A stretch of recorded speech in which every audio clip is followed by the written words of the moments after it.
ఈ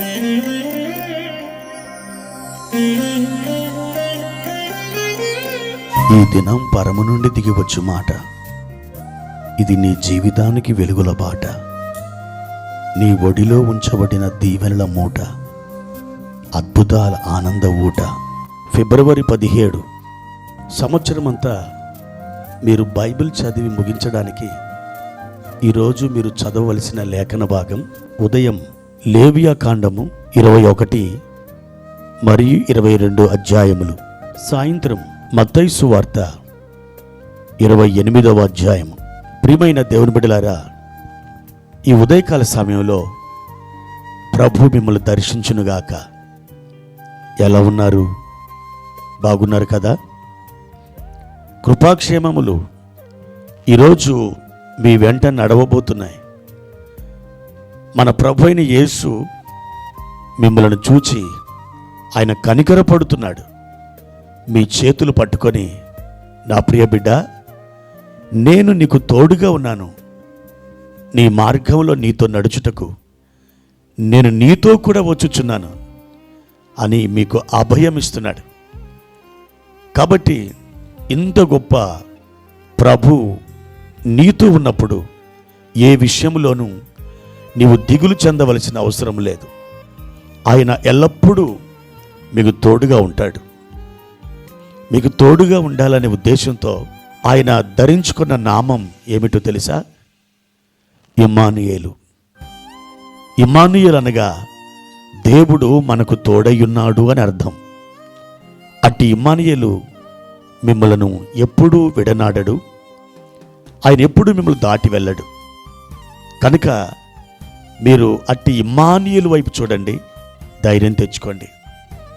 ఈరోజు పరిశుద్ధాత్మ దేవుడు మనకు ఏర్పరిచిన ఒక వాక్య భాగాన్ని మనం చదువుకుందాం.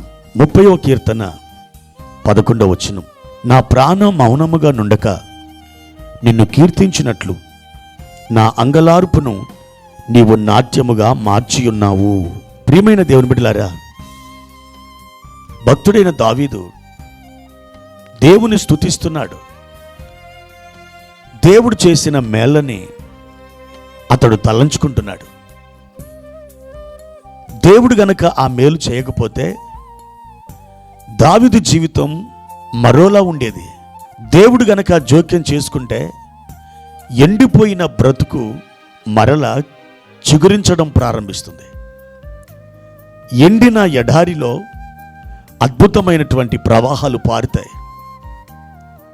ప్రియమైన దేవుని బిడ్డలారా, దావీదు జీవితంలో జోక్యం చేసుకున్న దేవుడు ఈరోజు ఈ ఉదయం మీతో మాట్లాడుతున్నాడు.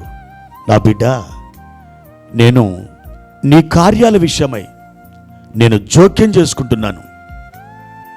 నువ్వు ఎంతమాత్రం అంగలార్చవద్దు. నీ అంగలార్పును నేను నాట్యముగా మార్చబోతున్నానని దేవుడు మీతో వాగ్దానం చేస్తున్నాడు. ప్రియమైన దేవుని బిడ్డలారా, యోసేపు యొక్క జీవితాన్ని మనం గమనించినట్లయితే అతడు మొట్టమొదటిగా అన్నల ద్వేషానికి గురైపోయాడు. అన్నలు అతన్ని త్రోసివేశారు, తృణీకరించారు. అన్నలు యోసేపుని ఒక గుంటలో పడద్రోశారు. ఆ తర్వాత అతన్ని అమ్ముకున్నారు. యోసేపు ఐగుప్తు దేశానికి వెళ్ళి ఆ ఐగుప్తు దేశంలో కూడా మరలా పోతీఫరికి అమ్మబడ్డాడు. అక్కడి నుండి చెరసాలకు అతడు పంపించబడ్డాడు. అయితే దేవుని బిడ్డలారా, యోసేపు జీవితం అంతా కూడా ఇప్పటి వరకు చాలా బాధతో, దుఃఖంతో, వేదనతో, అంగలార్పుతోనే సాగి వెళ్ళింది. కానీ ఒకానొక దినం తారసపడింది. ఆదికాండం 41వ అధ్యాయము మీ యొక్క విరామ సమయంలో చదవండి. ఐగుప్తు దేశాన్ని పరిపాలిస్తున్న ఆ ఫరోని దేవుడు దర్శించాడు. అతనికి ఒక కళనిచ్చాడు. ఆ కళకు భావం చెప్పగలిగినటువంటి వారు ఎవరు లేరు.